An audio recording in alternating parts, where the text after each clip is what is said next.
오늘 아침 뉴스의 맥을 짚어드리는 시간 뉴스연구소, 오늘도 두 분의 연구위원 함께합니다. 경향신문의 박순봉 기자 그리고 김준일 시사평론가, 어서 오십시오. 안녕하세요. 예, 첫 뉴스 어디로 갈까요? 패스트트랙 1심 선고, 나경원, 황교안 벌금형. 26명 모두 일단 유죄가 나왔습니다. 네, 기소된 사람이 원래는 총 27명이었거든요. 네. 이제 장제연 전 의원이 사망하면서 26명이 된 거고요. 네. 국민의힘의 전현직 의원, 그다음에 보좌진 같은 관계자 총 26명이 기소됐는데 모두 벌금형이 나왔습니다. 결과 먼저 요약을 해보면은 벌금형으로 유죄가 나왔지만 현역 의원들은 의원직 상실은 면했어요. 네. 사건을 한번 되짚어봐야 되는데 6년 7개월 만에 사건 발생 후 선고가 이뤄졌거든요. 2019년 4월에 있었던 일입니다. 네. 당시는 문재인 정부 때였죠. 그때 여당인 민주당이 공수처 설치 법안, 그다음에 공직선거법 개정안, 이걸 패스트트랙에 올리려고 했습니다. 그러니까 공직선거법 개정안은 연동형 비례대표제 도입하는 내용이었어요. 맞아요. 당시에 국민의힘, 그러니까 전신 자유한국당 시절이었거든요. 네. 한국당을 제외한 여야 사당, 그러니까 민주당, 바른미래당, 민주평화당, 정의당은 그 힘을 합쳐가지고 일종의 거래를 했습니다.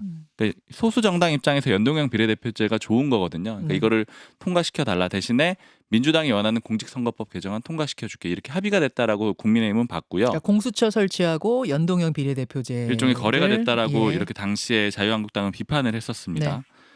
이렇게 이제 되다 보니까 애초부터 민주당 의석수가 많기도 했고요. 한국당은 의석 구조상 막을 방법이 없었어요. 네. 그래서 이제 법을 막기 위해서, 법안 처리를 막기 위해서 무력을 동원을 했거든요. 그때 저도 국회에 있었었는데 약간 군사작전 하듯이 막 움직였어요. 그래요? 예, 특히 제가 아는 보좌진은 갈비뼈 부러지는 사람도 있었어요. 이렇게 튕겨 막다가? 나오더라고요. 튕겨 나와서 제가 괜찮냐 물어보니까 이제 아프다고 했는데 나중에 물어보니 또 갈비뼈 부러졌다라고 했었고, 기자들도 주변에 있다가 막 이렇게 좀 도망쳐야 되는 그런 상황들도 있었고, 굉장히 좀 군사작전 비슷한 수준으로 굉장히 좀 치열했었습니다. 그때 한국당이 했었던 일은 의안 접수하는 거 맞고요. 그다음에 회의 개최하는 거 맞고, 그다음에 특히 주목을 받았던 거는 바른미래당 소속의 사개특위 위원인 그 최이배 의원이 회의장 못 가도록 의원실에 감금을 6시간 동안 했었거든요. 이게 컸죠. 예, 최이배 의원 감금 사건. 그때 최이배 의원이 이제 기자들이 여기저기 다 있으니까 의원실 창문으로 좀 구해달라 이런 맞아요. 취지로 얘기를 했었고, 이 장면이 또 CNN 같은 그런 주요한 외신에서 보도가 되기도 했습니다. 네. 또 그리고 주목됐던 장면이 나경원 의원이 당시 원내대표였었거든요. 네. 그 소위 빠루라고 부르는 쇠 지렛대를 집어드는 장면이 뭐 신문 일면 같은 데도 많이 쓰였고, 요 장면이 굉장히 상징적인 장면이었는데 나경원 의원은 두고두고 요 부분을 좀 억울해하더라고요. 이게 나경원 의원이 이 소위 빠루를 들고 어떤 이제 폭력적인 행동을 했다라고 당시에 이제 민주당 쪽에서 공격을 했는데, 예. 국민의힘에서 하는 설명은 민주당이 문을 부수려고 가져온 이 도구를 뺏어서 든 것이다. 이게 지금 국민의힘 쪽의 설명이거든요. 그러니까 나경원 의원이 이걸 오히려 제지한 거다, 이제 들고 온 것이 아니다, 이렇게 좀 설명을 하고 있습니다. 여하튼 그때 그 장면들은 우리가 쭉 복귀해 보면은 참 동물국회 같은 장면이었어요. 국회 선진화법이 통과된 이후에는 그런 장면이 아예 없었거든요. 네. 근데 이제 갑자기 그런 일이 벌어졌는데 굉장히 좀 크게 벌어졌다라고 볼 수 있는 맞아요. 상황이었었습니다. 예. 그 의원들 총 이제 26명에 대해서 법원이 어떻게 판단을 했느냐. 아까 이제 벌금형 나왔고 다만 의원직 상실은 면했다라고 말씀드렸는데, 주요 인물만 좀 말씀드리겠습니다. 나경원 의원은 총 벌금이 2,400만 원이 나왔어요. 근데 이 보도가 먼저 나오면서 의원직 상실이다, 뭐 이런 해석을 하는 사람들도 있었거든요. 그런데 나눠서 봐야 되는 게 특수공무집행 방해죄로 2천만 원이 나왔고, 네. 국회법 위반으로는 400만 원이 나왔습니다. 그러니까 국회법 위반으로 500만 원 이상이 나와야지, 그래야지 의원직이 상실되는 거거든요. 그러니까 그러니까 어떤 법을 위반했느냐에 따라서 국회의원직 상실의 기준이 다 달라요, 여러분. 맞습니다. 100만 원인 게 있고 500만 원인 게 있고 다 달라요. 특수공무집행 방해는 이제 금고형 이상이어야 되는데 이제 네. 그게 적용이 안 됐던 거고, 그래서 국회법 위반으로 얼마가 나오느냐가 중요했는데 나경원 의원이 가장 많이 받아서 400만 원이었고, 이건 기준에는 못 미치는 거죠. 의원직 네. 상실형 기준에요. 나머지 송원석, 이만희, 김정재, 윤한홍, 이철규 의원은 다 국회법 위반으로는 150만 원씩 받았습니다. 그리고 의원은 아니지만 황교안 전 총리, 당시에 자유한국당 대표였었거든요. 특수공무집행 방해로 1,500만 원, 그리고 국회법 위반으로 400만 원 받았습니다. 네. 당초에는 의원직 상실형이 나올 수도 있는 거 아니냐, 이런 얘기들도 이제 관측이 같이 있었기 때문에 이렇게 되면은 개헌저지선도 영향을 줄 수가 있어서 상당히 좀 주목을 받았었는데 그렇죠. 결과적으로는 이제 의원직과는 관계가 없게 됐습니다. 자, 법원의 판결문은 어떤 식으로 나왔습니까? 그 유죄가 인정이 된다라는 점을 특히 강조를 했고 그다음에 죄책이 가볍지 않다 이런 표현도 썼습니다. 네. 그러니까 국회가 스스로 만든 의사결정 방식을 스스로 어겼다라는 거예요. 그러니까 그런 점에서는 굉장히 국민의 기대와 신뢰를 저버린 사건임을 부인할 수 없다라고 표현을 했고요. 네. 또 불법적인 수단으로 동료 국회의원들의 업무를 방해했다 이런 표현들도 썼습니다. 네. 다만 좀 유리하게 양형을 했던 이유에 대해서는 국회가 성숙한 의사결정을 정하는 문화를 갖추지 못한 것에서 비롯됐다 이렇게 표현을 썼고요. 그리고 정치적 동기로 범행을 했다 이렇게도 얘기를 했습니다. 그리고 이 사건 이후에 총선과 지선이 여러 번 있었는데 이걸 통해서 국민들의 정치적 판단도 어느 정도 이뤄졌다 이렇게 이런 점들은 유리한 양형으로 판시를 했습니다. 자, 이 1심 선고 나온 후 정치권 반응은 어떻습니까? 일단 당사자인 나경원 의원은 그 유죄가 나온 거에 대해서는 좀 불만을 표명을 했어요. 유감을 표한다라고 했는데 다만 민주당의 독재를 막을 최소한의 저지선을 인정했다라고 본다. 그러니까 명분은 인정해줬다. 이렇게 이제 이런 점은 좀그 자신들에게 유리하게 해석을 했고요. 장동혁 대표도 기자회견을 했는데 다수당의 폭거에 면죄부를 줬다 이렇게 유감 표명을 하기도 했습니다. 그러니까 이제 국민의힘 반응은 좀 요약을 해보면은 유죄 판결 자체는 아쉽지만은 그러나 민주당 그 법원이 그 민주당의 폭거를 조금 지적해 준 게 아니냐 이런 식으로 좀 해석을 하고 있어요. 민주당은 어떻습니까? 민주당은 유죄가 나왔다라는 점에 좀 주목을 하고 있습니다. 근데 여기서 더 주목을 해봐야 되는 거는 네. 좀 사법부 개혁 쪽으로 얘기를 좀 끌고 가고 있어요. 그러니까 정청래 대표가 페이스북에 글을 썼는데 죄는 있으나 벌은 주지 않겠다. 장고 끝에 악수를 뒀다 이렇게 지적을 하면서 조희대 사법부답다 이런 표현을 달았거든요. 아, 또 법원을 겨누는 쪽으로 가고 있어요? 네, 그리고 전현희 최고위원도 마찬가지예요. 요 판결에 대해서 국회 선진화법의 취지를 완전히 무력화시킨 것이다 이렇게 적은 다음에 민주당은 사법부 개혁도 망설임 없이 신속하고 정교하게 추진하겠다. 그러니까 계속해서 이제 사법부 개혁, 조희대 대법원 공격으로 좀 그림을 끌어가는 그런 상황이고요. 예. 그리고 야당은 대장동 항소 포기 사태로 또 그림을 끌어가고 있습니다. 그러니까 주진우 의원은 페이스북에 글 썼는데 검찰의 결정을 똑똑히 지켜보겠다. 그러니까 이 사건에 대해서 1심 판결에 대해서 검찰이 항소하는지 안 하는지 지켜보겠다라는 건데 대장동 항소 포기가 됐을 때 뭐 항소 자제 이런 것들이 뭐 명분 중에 하나였잖아요. 그러니까 그대로 하는지 안 하는지 볼게 이런 얘기고요. 아하. 이준석 개혁신당 대표도 마찬가지 글을 적었어요. 검찰이 항소하는지 항소 자제하는지 보면은 선명한 비교가 될 것 같다 이렇게 얘기를 했습니다. 하나 앞으로 일정 하나 봐야 되는 게 당시에 이 몸싸움 같은 것들이 있다 보니까 민주당 쪽 인사들도 기소가 됐거든요. 10명이 공동 폭행 혐의로 기소가 돼 있는데 누구누구가 있어요? 뭐 지금? 대표적으로는 박범계 의원도 있고 보좌진들도 포함이 돼 있습니다. 이게 28일에 그 결심 공판이 예정이 돼 있거든요. 그러니까 별개의 재판인 거죠, 그쪽은 또. 그렇죠. 예, 박범계, 뭐 박주민 의원? 제가 들어있나요? 확인해 봐야 될 것 예, 같아요. 예. 네. 그 28일에 결심 공판이 있는데 이때는 검찰 구형하고 네. 다음에 언제 선고할지 이것까지 이제 공개가 될 겁니다. 자, 이렇게 패스트트랙과 관련된 국민의힘 의원들, 당시 그러니까 한국당 의원들에 대한 1심 선고. 예, 김준일 평론가 어떻게 보셨어요?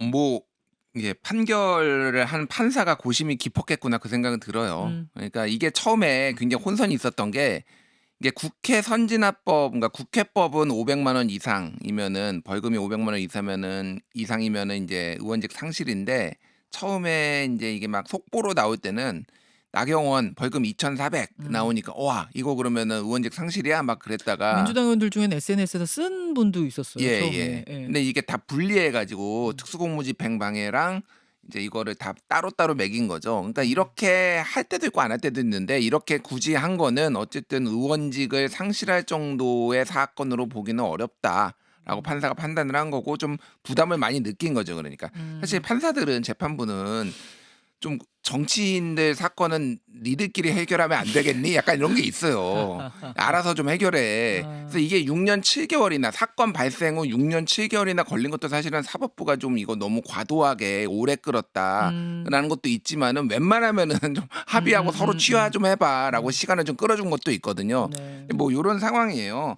근데 이제 나경원 의원 뭐 국민의힘 이게 뭐 이제 이 정당성을 이제 우리가 인정받았다라는 건데, 그러니까 판사가 정확하게 이렇게 얘기했어요. 피고인들은 쟁점 법안의 문제를 지적하고 그 부당성을 공론화하려는 정치적 동기로 범행에 나아간 것으로 보인다라고 얘기는 했지만은 하지만 여기에 핵심은 이런 게 있다고 하더라도 법을 어기면 안 되지, 폭행하면 안 되지 이거잖아요. 예, 그러면 예. 진지한 사과와 좀 국민에 대한 반성이 좀 있어야 되지 않냐. 그런데 우리가 또 인정받았다 나와가지고 이렇게 한 게 좀 적절했냐 그 얘기를 지적을 안 할 수가 없고 네. 지금 국민의힘 입장에서는 이게 이제 하나 넘은 거예요. 이제 진짜 한시름 놨지만은 당장 이제 다음 주에 추경호 의원에 대한 체포동의안 표결이 있고요. 그리고 이제 12.3 비상계엄 1주년이 됩니다. 그게 네. 공교롭게 장동혁 대표 취임 100일이에요, 그날이. 아 그렇게 되나요? 예, 예. 아하. 그래서 이제 또 이게 다시 한번 소위 말해서 이제 실현의 시기, 또 비난의 시기가 한 번 더 이제 올 수가 있고 네. 민주당 의원들은 아예 이제 기소된 내용이 달라요. 무슨 얘기냐면은 이쪽 국민의힘 그러니까 자유한국당 의원들은 특수공무집행방해 이거는 최이배 의원 감금 쪽이고, 그러니까 국회 선진화법은 이제 회의를 못하게 한 거잖아요. 네. 이거고 이쪽에는 그 폭행행위 쉽게 얘기하면은 민주당은. 아, 그러니까 민주당에 지금 저희가 누구누구가 28일 날 이 1심 선고가 내려지는가 봤더니 박범계, 박주민 이제 현역 의원 중에는 그다음에 지금은 이제 전 의원이 된 표창원 전 의원, 이종걸 전 의원, 지금 대통령실에 가 있는 김병욱 비서관 그 당시 정무비서관입니다. 의원이었죠. 예. 그리고 당직자 보좌관 해가지고 10명이에요. 10명이에요. 예. 그러니까 여기는 아예 폭행입니다. 그러니까 국회 선진화법이 아니에요. 국회 선진화법은 회의를 열려고 하는 거를 막으면은 그게 위반인데 여기는 열려고 했잖아요, 민주당 쪽은. 그러니까 여기는 해당이 안 됩니다. 그러니까 제 말은 뭐냐면은 이거는 벌금 500만 원이 아니라 금고 이상. 그러니까 소위 말해서 이제 그래서 의원직 상실 가능성은 거의 없다라고 보는 게 맞을 것 같습니다. 자, 요 이야기는 이제 정치권으로 옮겨가면서 아까 박순봉 기자가 얘기한 민주당은 사법개혁 쪽으로 이 이야기를 쭉 끌고 갈 것이고 국민의힘에서는 이번에도 항소 포기하는지 안 하는지 보자. 신중히 판단하라고 할 건지 안 할 건지 보자. 이제 이런 쪽으로 끌고 가고 있다는 뭐 네. 요쪽이 좀 관전 포인트네요. 어제 좀 그 당사자들 쪽에 물어봤어요. 네. 항소할 건지 안 할 건지 이렇게 물어봤는데 검찰이 어떻게 하는지 좀 보려고 하는 것 같더라고요. 어. 이제 검찰이 항소를 결정하는 거에 따라서 또 정치적으로 공격을 할 수도 있고 안 할 수도 있으니까 그거에 따라서 이제 자신들도 어떻게 항소를 할지 좀 이 연관이 돼 있다라고 보시면 될 것 같습니다. 자, 패스트트랙 선고 정리해드렸고요. 두 번째 이슈 넘어갑니다. 267명 탄 여객선 사고 딴짓이 원인. 참, 제가 오프닝에서도 말씀드렸습니다만 저는 이 사고 원인을 어제 듣고 진짜 한참을 멍하니 있었어요. 내가 잘못 봤나? 휴대폰 보다가 사고가 났다고? 이게 무슨 소리입니까? 일단 사고 이제 대부분 다 아실 테지만 한 번 더 짚어드리면요. 이게 그제 있었던 사고입니다. 전남 신안군 장산도 앞바다에서 가슴 철렁한 사고가 있었던 거죠. 그때 여객선 그 승객 246명 태우고 승무원까지 포함해선 267명이 타고 있었는데 네. 이게 무인도를 들이받고 자초가 됐습니다. 예. 이게 영상이나 사진을 좀 보시면은 선체 절반 정도가 무인도 위에 이렇게 걸터 앉아 있는 그런 수준이거든요. 맞아요. 큰 사고가 날 수가 있었는데 다행히 큰 인명 피해는 없었습니다. 통증으로 호소한 27명이 병원으로 가긴 했는데 큰 부상은 아닌 거였어요. 그래서 해경이 바로 수사에 착수를 했습니다. 네. 그러니까 왜 이런 사고가 났었나? 이건 아직까지는 1차 조사 결과이긴 합니다. 네. 네, 사고가 났던 이유 1차 조사 결과는 항해사의 딴짓, 휴대전화 보느라 직접 운행해야 하는 지역에서 자동으로 운항하도록 했던 거예요. 그러니까 원래 왜 우리 지금 자동차들도 요즘 크루즈 기능이란 게 있잖아요. 네. 그래서 뭐 이렇게 해놓고 그래도 핸들은 잡고 있어야 되는데 어쨌든 특정 온도 속도로 쭉 달리게 하는 배도 그런 기능이 있습니다. 그렇게 할 수 있는 구간이 있습니다. 여기는 안 되는 곳이었다는 거잖아요. 네, 사고가 나는 구간은 협수로. 그러니까 선박이 통과하는 항로 중에 좀 폭이 좁은 곳을 말하거든요. 네. 이 협수로에서는 자동항법 장치를 안 쓰도록 돼 있습니다. 그러니까 수동으로 운항을 해야 되는 거예요. 그러니까 사고가 날 위험이 있으니까 주의를 더 기울여야 되는 건데 그렇죠. 그런데 휴대폰을 본다고 자동항법 장치를 썼던 겁니다. 270여 명을 태우고. 네, 267명이었어요. 근데 이때 자동항법 장치를 썼던 사람이 1등 항해사였는데 네. 이 구간은 1등 항해사가 운항하는 구간이었다라고 해요. 그리고 당시에 선장은 조타실에는 없었습니다. 네. 1등 항해사가 사고 당시에도 신고를 했고요. 지금 해경이 진술도 확보를 했습니다. 그러니까 이게 빨리 침로를 바꿨어야 됐는데 그 시점이 늦어져서 족도에 부딪혔다 이렇게 1등 항해사가 진술을 한 상태입니다. 해경은 일단은 지금 이제 과실이 드러났다고 보고 있고요. 수사도 더 할 건데 어쨌든 이런 문제가 있는 지점에 대해서는 형사처벌을 할 계획입니다. 아, 김준일 평론가. 예. 이쪽 지도 보셨는지 음. 모르겠는데 여기는 자동 무슨 장치를 쓰면 절대 안 되는 지역이겠더라고요. 예. 주변에 섬이 많아요. 그냥 좁아요. 사방이 암초예요. 우리가 뭐 예. 이게 관행적으로 쓰잖아요. 암초가 많다. 이게 예. 진짜 사방이 암초거든요. 예. 그래서 당연히 인제 수동으로 해야 되는데 그러니까 네이버 뉴스 보다가 지금 부딪혔다라는 거예요. 참. 그러니까 이게 무슨 얘기냐면은 뭐 그래서는 안 되지만 뭐 긴급하게 막 뭐 전화가 왔다든지 뭐 이렇게 그 문자가 왔다든지 그런 것도 아니고 그냥 평소에도 제가 보기엔 이번이 처음이 아니라 맨날 여기 다니면서 맨날 봤다라고 추정할 수밖에 없는 거예요. 그러니까 제 말이 그 관행적으로. 말이에요. 예, 이게 예. 생전 처음 있는 일이었겠느냐. 예. 그래서 굉장히 위험했다. 그리고 관제센터에서도 사실은 이거를 배가 제대로 가는지 안 가는지 봐야 되거든요. 네. 근데 제대로 못 봤다는 관제센터의 해명은 그러니까 한꺼번에 5대를 보고 있었고 이게 순식간에 3분 만에 일어난 일이기 때문에 못 봤다라는 건데 제대로 봤으면은 이거 지금 잘못 가고 있으니까 빨리 연락해 가지고 빨리 인제 바꿔라. 배 방향 바꿔라 했었어야 되는데 그냥 그대로 바위에 들이박은 겁니다. 그래서 진짜 세월호 트라우마가 전 국민에게 있는데 네. 정말 큰일 날 뻔했다. 예. 좀 천만다행이다 그 생각이 듭니다. 정말 큰일 날 뻔했습니다. 아, 정말 아찔했던 사고, 원인 듣고 더 아찔한 이 사고 정리해 드렸고요. 다음으로 가죠. 감사원 사무총장의 엿 보낸 유병호. 감사원의 유병호 감사위원 얘긴데 그 먹는 엿을 보냈다는 거예요? 네. 이 유병호 감사위원이 전 사무총장이기도 합니다. 네. 이제 9월 10일에 그 정상우 사무총장이 새로 취임을 했어요. 근데 지난달에 이 정 신임 사무총장 사무실에 선물이라고 해야 될까요? 하여튼 엿을 보냈습니다. 정 사무총장은 곧바로 폐기했고요. 뭐 선물 신임 그러니까 후임자한테 선물을 보낸 격인데 그 이제 엿이었던 거예요. 욕이라고 볼 수 있겠죠. 이게 왜 그러냐면은 네. 지금 추정해 볼 수 있는 거는 왜냐면 이제 유 위원이 뭐 직접 얘기한 내용은 없고요. 추정해 볼 수 있는 거는 지금 감사원이 이제 새 사무총장이 온 다음에 운영쇄신 TF를 구성을 했거든요. 네.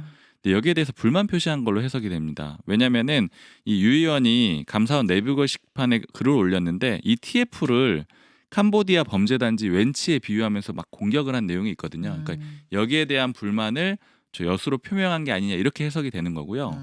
지금 좀 감사원 이 내부에서 또 여러 가지 소란을 피웠는데 유 의원이 최재전 감사원장이 지난 11일에 퇴임식을 했거든요. 네. 근데 여기 와가지고 세상은 요지경이라는 노래를 휴대폰으로 틀었습니다. 근데 이게 3분 넘는데 다 틀었대요. 신신혜 씨 그 노래요? 맞습니다. 그리고 최재전 원장, 퇴임하는 그 전 원장한테는 감사원 망쳐놓고 나간다 소리 지르고 또 참석자들한테는 영혼이 없는 것들 이렇게 소리를 질렀습니다. 유병호 전 감사원 사무총장, 유병호 감사위원 누군지 뭐 많이들 아시겠습니다만 한번 정리해 볼까요? 윤석열 정부에서 사무총장 지냈고 실세였습니다. 취임 직후부터 바로 감사원 사무총장이 됐거든요. 여러 가지 일들을 했는데 가장 핵심적인 게 문재인 정부 월성원전 경제성 조작 사건 이걸 좀 주도한 인물입니다. 근데 이게 결과적으로는 대법원에서 감사원 감사 절차가 적법하지 않았다라고 해서 공무원들이 다 무죄가 나온 사건이고요. 그리고 이외에도 그 전현희 의원, 그러니까 전에 국민권익위원장이었잖아요. 네. 그 감사를 주도했던 인물이기도 합니다. 그래서 당시에는 이제 윤석열 정부의 핵심이다 이런 평가들이 있었습니다. 자, 아니 뭐 마음에 안 드는 것에 대해 비판할 수도 있고 비판의 글을 SNS 적을 수도 있고 뭐 이런 것이야 자유고 판단은 국민의 몫이겠지만 엿을 선물했다. 이거는 김준일 평론가 좀 유치한 행동 아니에요? 예. 제가 인제 지상파니까 좀 용어인데 이게 이런 걸 보고 인제 보통 또자로 시작하는 말을 많이 쓰죠. 예. 이런 사람을 보고. 예. 그러니까 진짜 이상한 사람이에요. 그러니까 제가 뭐 여기저기 얘기를 들어봐도 뭐 소위 인제 정권 바뀌면은 감사원에서 전 정권 감사하고 뭐 이런 일들은 뭐 있었잖아요. 근데 그런 거를 떠나 가지고 이게 타이거파라고 본인의 이 호자잖아요. 호자를 따 가지고 이름에 그래서 타이거파를 만들었어요. 감사원 내에. 그럼 개파? 예. 근데 인제 타이거가 뭐 네. TIGER을 뭐 신속하고 정확하고 면밀하고 뭐 이런 거를 영어로 따 가지고 만들었다고 하는데 그냥 자기 사조직 만든 거예요. 그 타이거파라고. 어허. 그래서 그 타이거파가 한 40여 명 있다고 합니다, 감사원에. 근데 이거는 공직 사회에 이렇게 대놓고 사조직을 만드는 거는 심각한 문제예요. 그런 게 인제 군의 하나회 같은 거 아닙니까? 그러니까 이게 굉장히 문제가 있고 감사 이번에 지금 TF에서 들여다본 것도 그러니까 절차를 위반한 게 많다라는 거예요. 예를들면은 조은석 감사위원이 있었는데 뭐 소위 말해서 여권 지금의 현 여권으로 분류가 되는데 결재도 제대로 안 받고 감사위원한테 감사 이제 사무총장 할 때 감사 사무총장 할 때 자기 맘대로 했다라는 뭐 이런 것들이 있어서 이거는 추후에 아마 법적 조치가 될 가능성도 배제할 수 없다 지금은. 예. 직원한테 뭐 욕했고 그다음에 뭐 냄새 난다고 얘기했고 이랬다라는 지금 증언들이 나오면서 막 보도가 이어지고 있는 상황이거든요. 해프닝으로만 끝나지 않을 수도 있다 그 말씀이신 박지원 거예요? 의원이 탄핵해야 된다라고 지도부에 요청을 했기 때문에 이게 또 새로운 주제가 될 것 같습니다. 청취자 한 분이 혹시 수능 잘 보라고 보냈냐고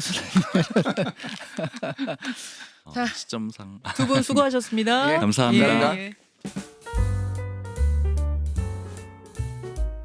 김현정의 뉴스쇼는 시청자 여러분의 참여를 기다립니다. 구독과 좋아요, 댓글 잊지 않으셨죠? 알림 설정을 해두시면 평일 아침 7시 10분 실시간 라이브도 참여하실 수 있습니다.